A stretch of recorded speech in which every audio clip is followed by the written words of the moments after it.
থেকে তিন double 4 double member ছিল, তারা সবাই ডিমোটিভেট হয়ে সরে গেছে, কারণ এখানে দেশের উন্নয়নের কাজ করা হচ্ছে না। আমাদের যেই ভাই বোনরা আহত হচ্ছে তাদের চিকিৎসা করা হয়নি এখনো, তারা অনেকেই চিকিৎসাধীন অবস্থায় আছে, তারা অনেকেই আমাদেরকে প্রতিনিয়ত ফোন দেয়। আমরা যোদ্ধা হিসেবে নিজেদেরকে ব্যর্থ ফিল করছি, কারণ আজকে এখনো 5 মাস পরে দাঁড়িয়ে আমাদের আহত ভাই বোনদের সম্বন্ধে আমাদের বলতে হয়। আমরা কি যোদ্ধা না? আমরা কি যোদ্ধা? আমরা যোদ্ধা। আমাদের যোদ্ধাদের সম্মান দিতে হবে, রাষ্ট্রকে আমাদের সম্মান দিতে হবে। আমরা কারো আন্ডারে বা কারো অধীনস্থ নয়। প্রাইভেট যখন মাঠে নেমেছিল প্রত্যেকে একজন লিডার হয়ে নেমেছিল, তখন কেউ জানতো না পাবলিকের কে কে এক্সিস্ট করে। আমরা পাবলিকের কারো চেহারা দেখে মাঠে নামিনি, আমরা আহতদের দেখে নেমেছি, আমরা আমাদের ভাইদেরকে দেখে নেমেছি, আমাদের বিবেক পথ দিয়ে নেমেছি।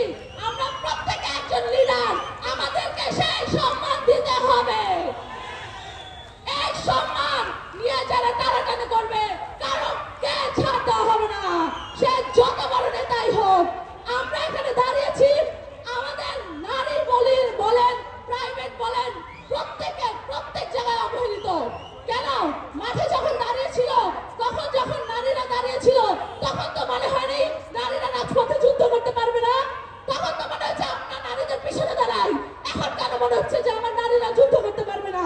কেন মনে হচ্ছে যে প্রাইভেটের পোলাপান প্রাইভেট করলে তারা যাইতে পারবে না? কেন? যখন আপনারা ঘরে বসেছিলেন ভয় পাচ্ছিলেন মাঠে নামতে, তখন আমরা প্রাইভেট মাঠে ছিলাম।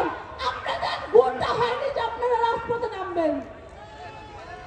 তাহলে আজকে আমাদের যখন আহত নিহতদেরকে নিয়ে আমরা অলরেডি আবার সবাই একসাথে হয়ে একবার পাবলিকের সাথে বসে সবাই মিলে আমরা বললাম যে আমাদের প্রকল্পেশন লাগবে, আমাদের আহত নিহতদেরকে সম্মান দিতে হবে।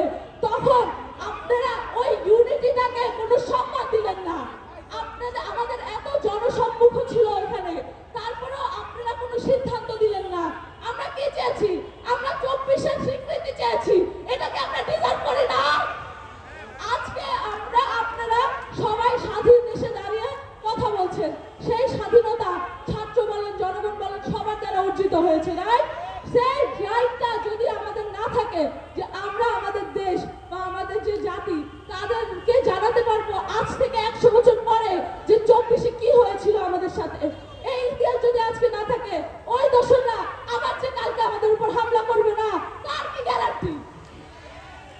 আমাদের জীবনের নিশ্চয়তা কে দিবে যদি আমাদের এই জাস্টিস না থাকে? আমরা যে জাস্টিসের জন্য আমাদের ভাইরা রাজপথে জান দিয়েছে, পাবলিক প্রাইভেট সবাই একত্রিত হয়েছিল, জনগণ একত্রিত হয়েছিল,